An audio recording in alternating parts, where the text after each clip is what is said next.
So yeah, welcome everyone. We're excited for the session today. Like Brett mentioned, this is part two of our three-part sales planning masterclass series. We covered territory planning during the last session, and today we're going to be looking forward to diving into quota setting. But before we get into the content today, maybe just some quick introductions from us. So I'm Kyle Webster. I'm the Chief of Staff at Forma AI. I've spent the last 10 years in the sales effectiveness space, a good chunk of which I spent in management consulting, working with organizations on, everything from territory planning to quota setting, and a lot of work in sales compensation, strategy, and design across a wide array of industries. But I'm also joined by Dave Girardi. I'll pass it over to him to introduce himself. Thanks, Kyle. Yes, I have a similar background to Kyle, in that a background around 13 years in SPM experience, focusing on quota setting, territory design, sales force sizing, and of course, incentive comp design. And again, similar to Kyle, spent some time in management consulting for the majority of that history, and have been here with Forma leading the revenue optimization team for the past 3 years now. Okay. So just one quick item to cover before we jump into the material for today. So just coming out of the masterclass session we had on territory planning 2 weeks ago, we got some questions around if Forma offers any kind of support or advisory for helping teams redesign their territories using some of the methods that we discussed. I imagine many of you are either starting your 2025 territory quota and comp planning processes soon, or might very well be well into them. But while Forma is, of course, an SPM software solution, we really are an end-to-end partner for sales transformation. We do support clients in optimizing and taking a more data-driven approach to sales planning. And so, if you are looking for support going into 2025, implementing any of the things we talked about last time, or we're going to talk about today, we're here to support. So please feel free to reach out, and we'll include a way to do that in our follow-up to the session today. So moving on in terms of what we're actually going to cover today, we're going to start high level and talk about some of the steps we think are important in a robust quota setting process, and exploring some of the different types of quota setting methodologies that are out there. Then we're going to spend a few minutes on some quota setting diagnostic analyses to help you assess the effectiveness and accuracy of the quotas at your organization. But where we really want to spend the majority of the time today is, diving into a detailed example of, how we might build the quota setting methodology for a sample organization. The analysis we would run to calibrate the quotas to ensure fairness and to get finalized quotas out the door. And if we do have a little bit of time at the end, we'll potentially open it up for Q&A. And so, before we dive in, like we did the last time with territory planning, let's just level set on the importance of good quota setting. That's what we've got up on the slide right here. There was a study that I used to reference often during consulting projects, and this part isn't up on the slide today, but it was a survey of hundreds of sales leaders asking them to rank the most important levers for driving sales team performance. And there was 10 or 15 different levers, and the number one ranked thing was overall sales strategy. But the second was quotas, and then it was followed by comp plan design as the third. And when I first saw that, I found it really interesting that these sales leaders ranked the goal as more important than the actual comp plan in driving performance. And I think you could make arguments in either direction, but what I don't think can really be argued is that setting fair and accurate quotas is critical for driving sales team performance at the end of the day. A good quota provides enough stretch for the rep without being unrealistic, maximizes motivation and actually helps us get more out of the comp plan. When quota setting is data driven and tied to market conditions and territory potential and is well communicated and understood, it adds a lot of value. And that's what we're here to talk about today. When it's done poorly, on the other hand, it comes with massive risk in terms of, a demotivated sales team, retention risk, and low performance. At the end of the day, it doesn't matter, how well designed and rich the comp plan is. If as a seller, my quota is completely unrealistic, I'm going to be checked out from day one of the year, right? So, when we think about the pieces that go into a good quota setting process, we see it as five primary steps, and we'll use this as a little bit of a framework for the discussion today. But you know, step one, just going left to right here, is defining the overall number. The global or national budget that we're gonna need to allocate down all the way to a territory level. A lot of the time, this is going to be the number that comes from finance and is then picked up by RevOps or sales ops, whoever owns quota setting, to take and break down into quotas. And this can look a little bit different from organization to organization. We might get a total organizational number. It might be broken out by geo or product line, but at the end of the day, this is the number that our quotas need to cover. From there, step two, we need to determine our quota allocation methodology for each of the metrics that we're going to measure the sales team on. And there are a bunch of different ways that we can calculate quotas, ranging from very simple calculations to advanced predictive analytics. And Dave will walk through that spectrum a little bit in a minute. But at the end of the day, we're trying to identify predictive metrics based on the customer base, the products that we're selling, and historical performance to support a fair allocation of quota. From there, in our third bucket here, we're actually going to run quota calculations and test our methodology. So, back testing and utilizing prior year's data to see if our quota setting methodology is actually generating, fair and accurate quotas. This step and the previous are going to be iterative. We'll run our simulations, we'll tweak the methodology based on the results, and we'll keep doing that until we feel good about the goals. And from there, it's time to engage the broader sales organization. We generally recommend giving sales management the opportunity to understand and help refine quotas, applying their in-field knowledge. And then finally, we're rolling out to the field.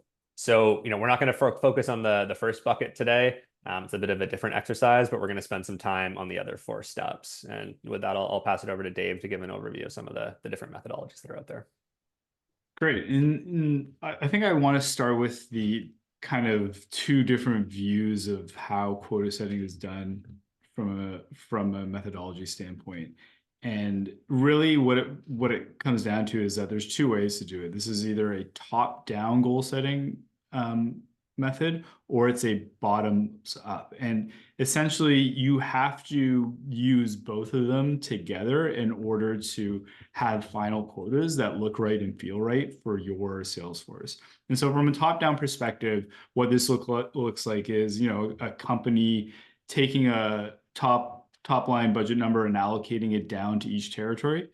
In many different flavors. It could be down to a region level, territory level, but essentially it's saying we have a number that we need to hit as an organization, and therefore we need to dish it out in a fair way to all of our different sales reps. But then bottoms up would be something more akin to, well, we have a growth level forecast that we're expecting for every territory. So we'll take last year's numbers, we'll apply some sort of growth factor, and we will then sum all of that result up to the top, and then that becomes our national total overall quota. And so the reason we're saying that neither approach is perfect in isolation is because either way that you do it, you have to look at the implication from the other end. So in a bottoms up goal setting, you can make a whole bunch of assumptions about growth rates, about market shares, and so on. But you have to then look at, what does that mean at a company level for our overall number? Is that actually something that is it too much or is it too little from what our organization is hoping to get next year? And similarly, from top down, is that we can dish out quota to individual territories with whatever methodology we choose. But at the end of the day, we have to start looking at, what does that imply about the growth rate for every territory? What does that imply about the market share that these territories would have to end up at if they actually achieved the quota that we dished out from the top down? And so that's why these two need to be used together to make sure at the end of the day, it feels right and it's fair at a rep level. So when it comes down to these two different approaches, there's a spectrum of different methodologies that we could be using. And what we're showing here is just a sample of I believe 7 different methodologies. Some of them are far more complex. Some of them are a little bit more simple. But you kind of have to pick which one's right for your organization. So, the simplest overall is just an equal amount in absolute dollar value per territory. It could be an equal growth number per territory, et cetera. There's a whole bunch of different methodologies in that respect. If you get to the more complex end of it, you start looking at things that like historical and untapped potential, which is something that we covered those kind of concepts a couple of weeks ago in our first class. A weighted index approach as well, which we'll look at today. And then there's also regression methodologies where you can start looking at predicted behavior based on historical data of a particular territory and make that the actual quota that's set. And so we see the ones at the bottom as more frequent in market across our customer base and all of our experience. So, they're a little bit more analytical intensive, but they still give you a lot more fairness than the simple approaches that are listed above. I'll pass it back to Kyle to discuss a little bit more about what we mean by accuracy and why it's important, as I detailed in the previous slide.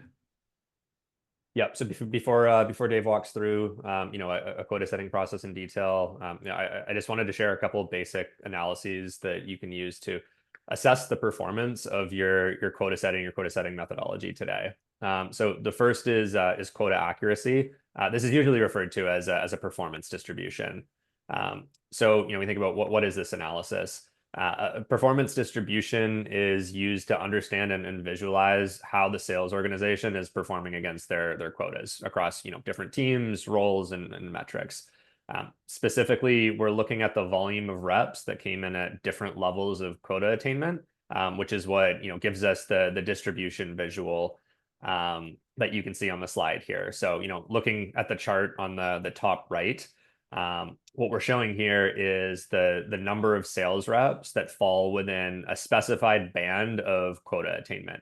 So, looking at this, we can see that there are no reps that fall below 50% of target. We have, a lot falling within the, 91% to 100% bucket. And then we have a smaller number of top performers going up to about 140% attainment.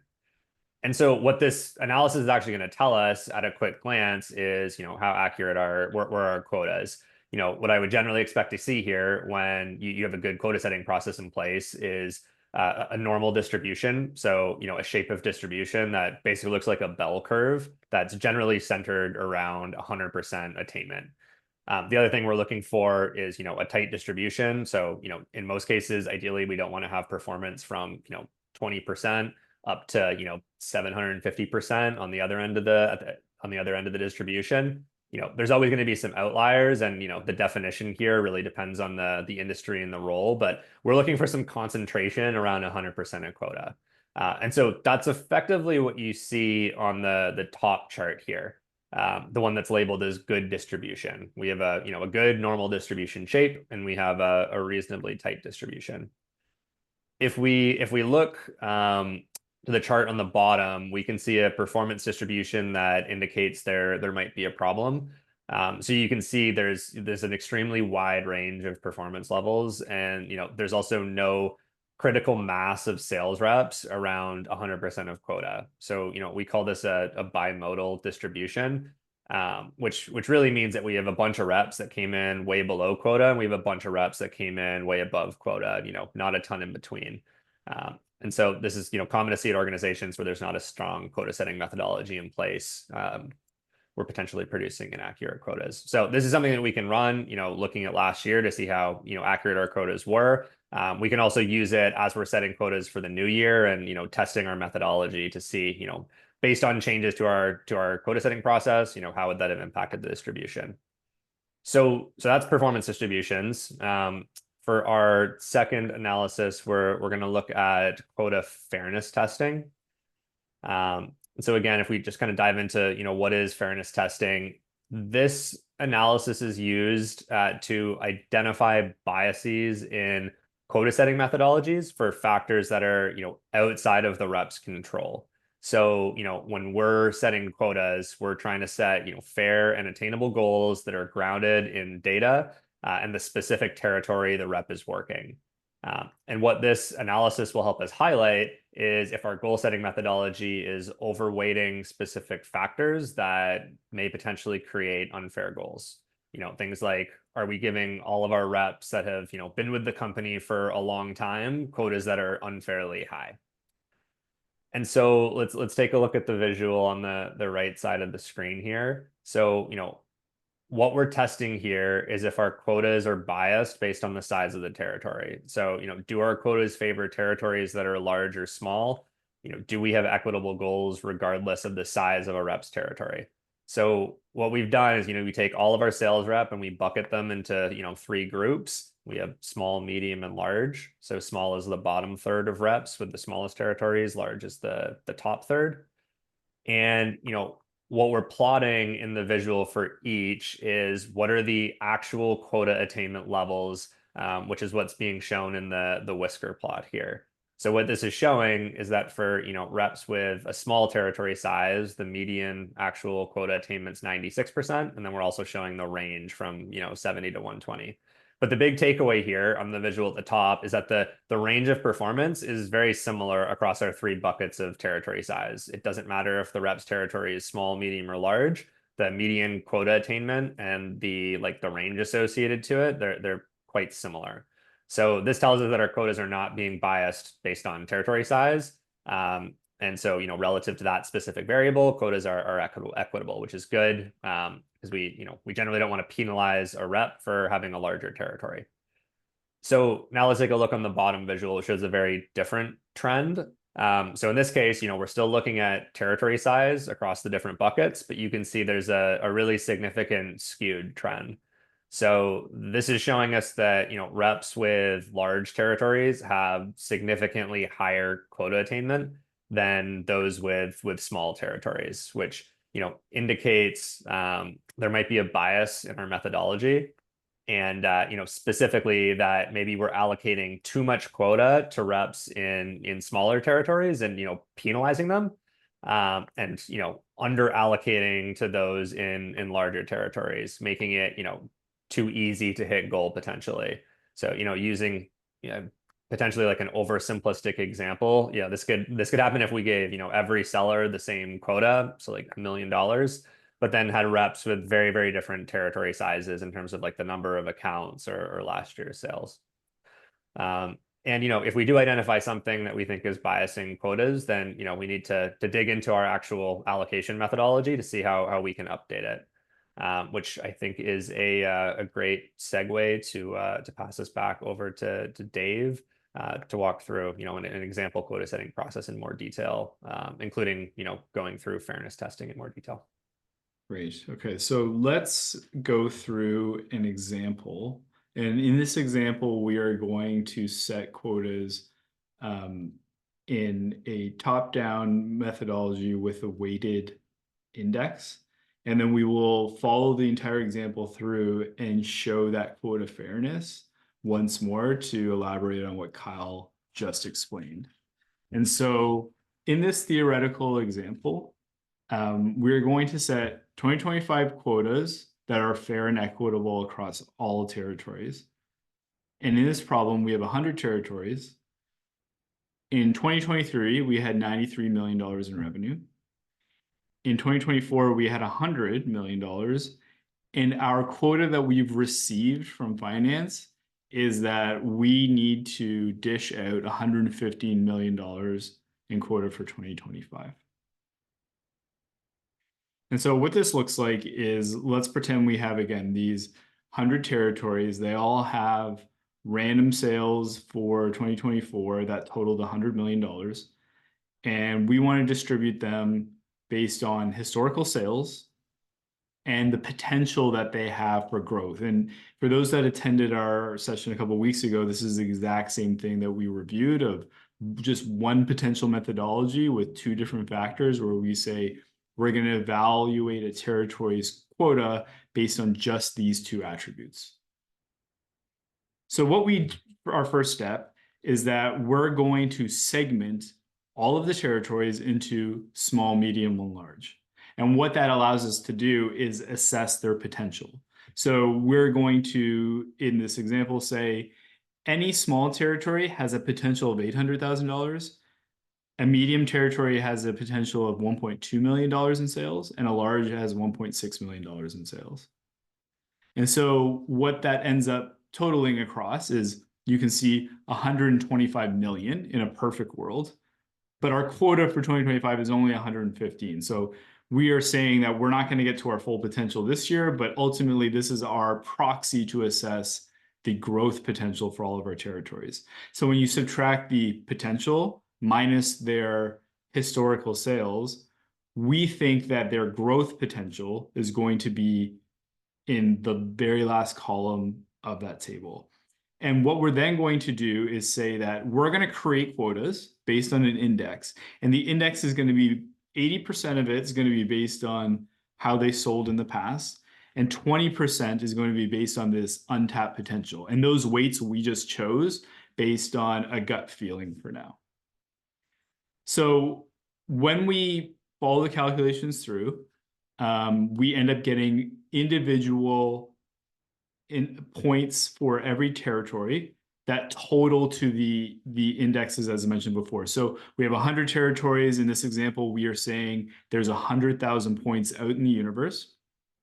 80,000 of those points are going to go to the historical sales of a territory, and 20,000 are going to go to the growth. So you can see that we get these individual index calculations for every territory, and we're going to next follow through to show a little bit about how we get to that number. So if we are to calculate the actual index points and subsequent quota for territory 4, we need all of the values that are highlighted in yellow here.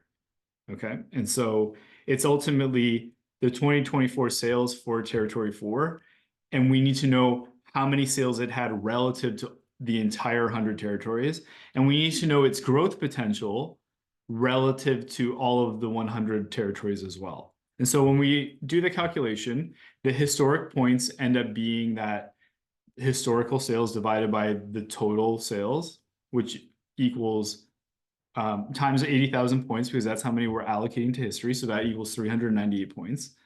And then when we look at growth, we say, well, we think that territory 4 has a potential for $300,000 in sales. We know that the entire sales force has a potential for 25 million. And so when we multiply it by the amount of points we've allocated to that attribute, we get 242. So when we sum all of those points together, we divide by all of the points in the universe, which is 100,000. We then get the percentage of 2025 quota that should be allocated to 2022 territory 4. And what that looks like ends up being 736,000. So when we end up calculating this for every territory, we're done. We've used 2024 sales. We've used our proxy for their untapped potential and their growth. And we've used those two things in an 80-20 formulation to use a top-down quota methodology to dish out quota to all of the different territories. So right now we can pat ourselves on the back and say, great, we've set quotas, we're all done our exercise for this year. But the ultimate question is, how do we know this was fair? Where do we pick 80-20 from? How is it actually going to play out in 2025? And so this is where the method of quota fairness comes into play. And so the way that we do this in practice is that, again, as I've reviewed in the past few slides, for 2025, we know and are confident we're going to use 2024 data to set 2025 quotas. But for our testing methodology, we're actually going to go back in time 1 year. And what we're going to do is use 2023 data. We're going to pretend we're setting quotas for 2024, and we're going to use the exact same methodology. But the bonus in this is that when we set quotas for 2024, we know that we have actual sales data for 2024. And so when we use the theoretical quotas we create and then the actual sales, we can evaluate how all of the territories perform using that methodology that we think we're going to use for 2025. And so what I'm showing on this next slide is that this looks exactly like the previous table I showed you before, only I've switched up the years. So I've said, let's go back in time. Let's say that we're in 2023. It's December 31st, 2023. We have sales for the year. We're going to use the same high, medium, low growth segment proxy. We're going to give all these territories potential. We're going to take 100,000 index points out in the universe and we're going to dish them to all the different territories. And when we do that, we're going to dish out the quota and then look at the actual sales and evaluate everyone's attainment performance. So again, pretending, and the one thing I want to highlight here is that when we say, well, what will the top-down quota that we dish out to all the different territories in this fairness testing is that it is the actual total 2024 sales. So you can see that the $100 million quota equals the $100 million sales because we are only going to dish out what was actually sold. And this is the key to fairness testing is that we are removing the error in forecast, if you will. So, I think a lot of you could say, when we set quotas, Kyle even showed on a few slides before that, let's say that in a previous year, the actual attainment, the average attainment was 96%. Well, the bonus in the fairness testing, it's possible, sorry, that 96% was a result of too high quotas. It could have been rep underperformance. It could have been the methodology of quota setting. It could have been a whole bunch of different things. But ultimately, when we're doing the fairness testing, we are removing the error in the forecast by using the actual sales as the quota. And that way, we are strictly looking at how will the reps perform based on the actual sales involved. So I just want to make that key distinction. So now that we've done this, we have our attainments for 2024 based on our chosen methodology of 80-20.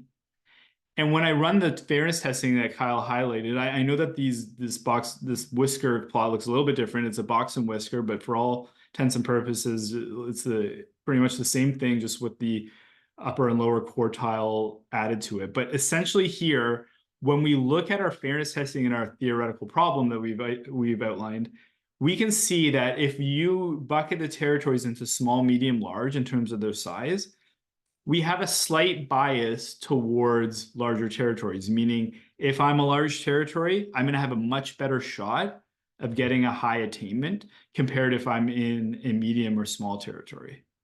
So this is one of those things where we now say to ourselves, well, wait a second, maybe 80-20 wasn't the right weight to use in our index. Maybe we should have done something else. And when we evaluate the fairness, if we can settle on something that looks fair across the attributes of territory size, we can then be confident in setting our 2025 quotas to say, hey, we've done something that we think is fair, we've evaluated, and we're going to move forward with this methodology. So right now, the plot is telling us 80-20 doesn't work. It doesn't look fair. And so we're going to play around with it. And so in the top left-hand side, you can see is our 80-20 with a slight bias towards large territories. In the bottom left, we increased the historical weight of our index, and we basically dished out quotas almost entirely based on how they performed in the past. And what we see is that there's a slight bias in this sense against the large territories. And in the top right, we chose different weightings. We chose 70-30. So we said, let's dish out more quota to territories with a high growth potential. And again, we found a severe bias against the small territories, right? So this isn't good either. And then when we settled on 85-15, it looks like with the small, medium, large territories all kind of hover around 100%. Again, they're not perfect, but they look much better than any of the other weightings that we chose. And so in this sense, we can say, 80-20 didn't work, going much higher, much lower didn't work. We adjusted a little bit to 85-15, and that seems pretty good to us. And so we're going to roll forward with this methodology. Now, I want to point out on the next slide that territory size is just one attribute that we can evaluate fairness against. And so I've shown different attributes in these plots, and there's certainly many more. But ultimately, other things we can look at is something like the account mix. You could evaluate territories based on, which territories are focused on certain industries. You could look at territory location, as I have in the bottom left. Is there some sort of geographical bias in our methodology that is favoring territories depending on where they're actually located in the country? Rep tenure is another big one that we tend to look at, is that are we being more or less favorable towards people who have a long experience in our, with our product bag, with our company. And then additionally, you could look at other things like the number of accounts. When we're doing territory setting, it's not always perfect, the number of accounts that we're dishing out to every territory. Perhaps we've overloaded or underserved different territories, and then that is actually reflected in the quota setting as well. And so again, there's so many different things that you can look at. I think the way that we typically do this in practice, I've seen mostly the size of the territory to be a big factor. I've seen things like growth be another thing to evaluate it on, in terms of growth percentage.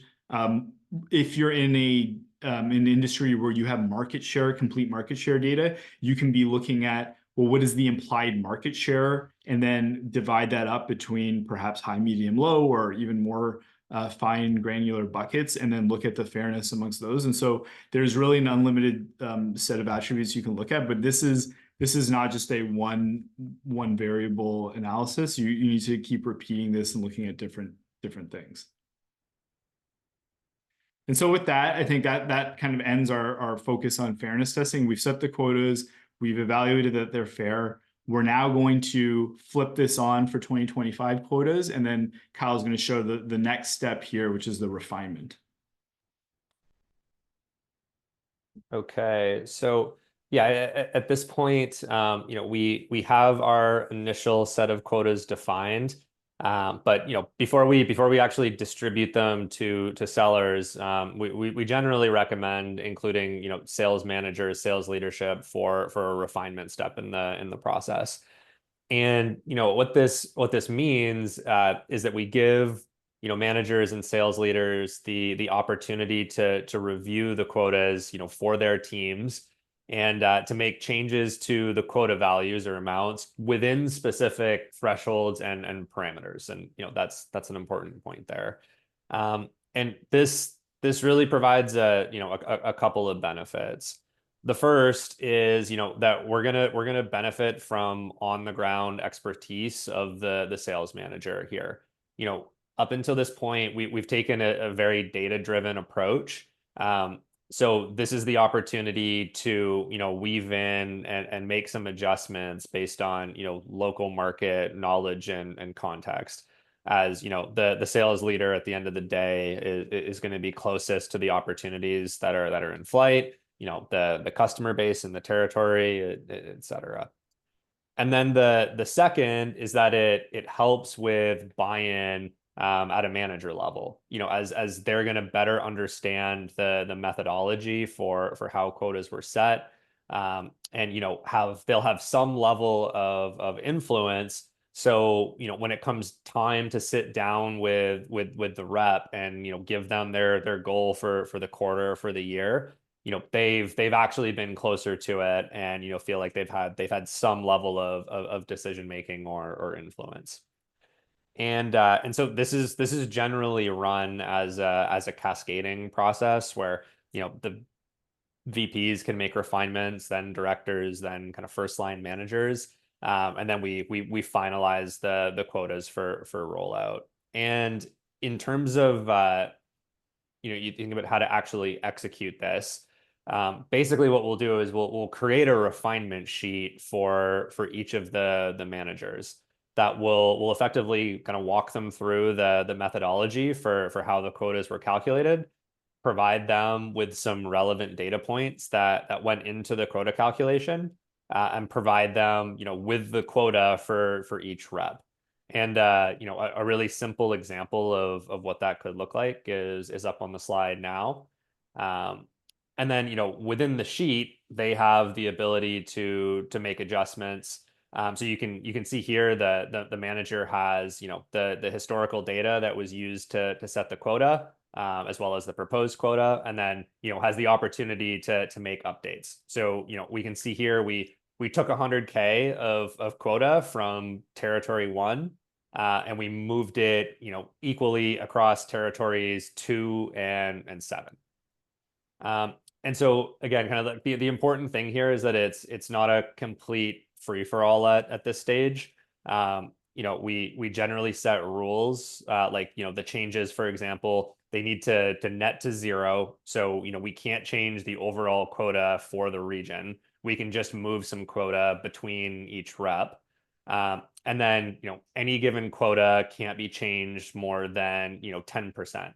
So this gives managers the opportunity to tweak, but not completely overhaul the data-driven quotas that at this point we've made sure are kind of aligned and fair and equitable.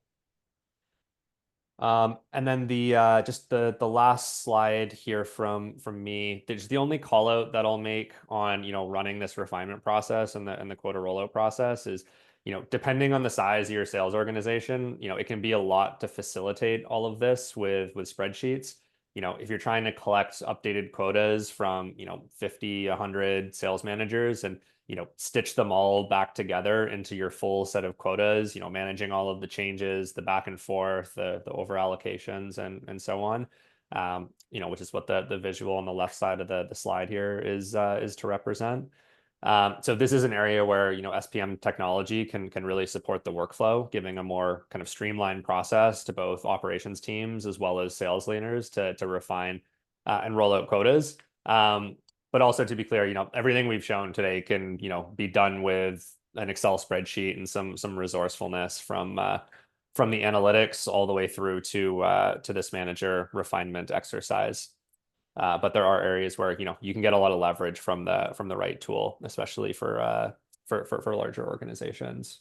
So that is, I think, all we had in terms of content for today. I know we do still have a few minutes. Dave, I don't know if there's anything in the Q&A that we Yeah, want to I pick saw up. a couple of questions I think would be good to go over. So one of them, and I'll go kind of in reverse, is there's a comment made about unintentional bias towards high performers, and I think that's an excellent thing to call out. And so essentially there's probably one attribute in my slide on fairness testing that I left out is something that is key. It's not just about tenure, but it could also be an attribute that you evaluate for fairness of saying, well, who are my high performers in previous years, and let me test my quota methodology to see how they perform in reality. And it could just really be a binary thing, looking at two outcomes, high performer or not high performer, and seeing what the means are in terms of their attainment.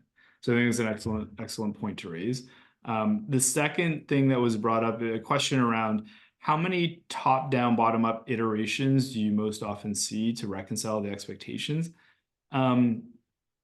From a change management point of view, I mean, Kyle, you can weigh in as well, but from my standpoint, it's not so much in terms of change management. I guess I would say a lot of the tweaking in terms of looking at top-down, bottom-up, and reconciling, it's not necessarily communicated broadly. I think it's something that is completed and it's reviewed by probably a tight-knit group of people as you're tweaking and playing around with the number that you're getting from finance or the methodology you're using for your bottom-up approach. And so in my experience, it's really just finance is usually pretty locked into the number that we have to dish out. And then it's on sales operations to say, okay, here's the resulting message that we're going to have to tell the field. Are we all good as an organization to communicate this message that on average, people are going to have to be growing their book of business by, let's say, X%, which means Y% growth in market share, as an example. And that's really, there's not too many iterations from the field, because in my experience, you get one shot at explaining to the field, here's our quota, and this is why it's fair. Yeah, I mean, I agree. That's in line with my experience as well. I think you have kind of that round of iteration at the beginning as you're kind of getting to the top level number that needs to be allocated out. And at that point in time, you're not even really looking at it necessarily from like an individual territory level. And then there's the roundabout iteration to actually cascade it down and run the refinement process that we just talked about. And that's usually very, very structured without a lot of rounds of iteration. It's basically kind of a one step. You get the opportunity to refine, make your adjustments, and then it gets rolled back into the final set of quotas. So yeah, it's generally aligned.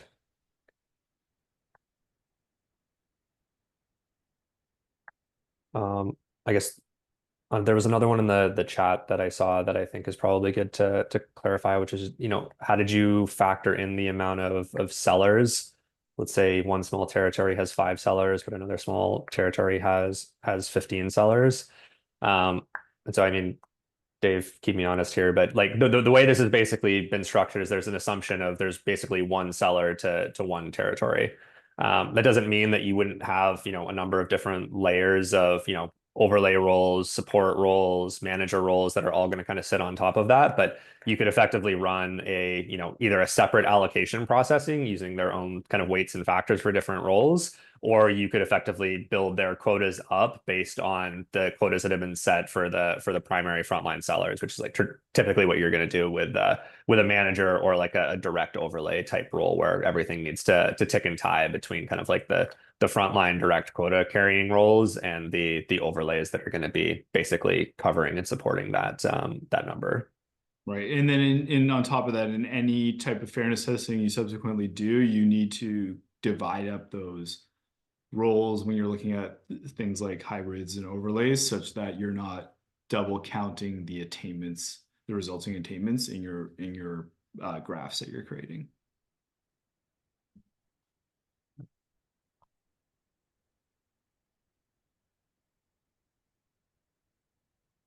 Right. Okay. I don't see anything else. So Okay. Well, with that, we can give everyone a little bit of time back to transition to their next meeting or thing on the list. Thanks for joining, everyone. Just a reminder that we'll be hosting our third part of the masterclass section next Thursday, which will focus on incentive comp design and is also going to include a panel of industry experts. So thank you everyone for joining today, and yeah, hope everybody has a great rest of your day.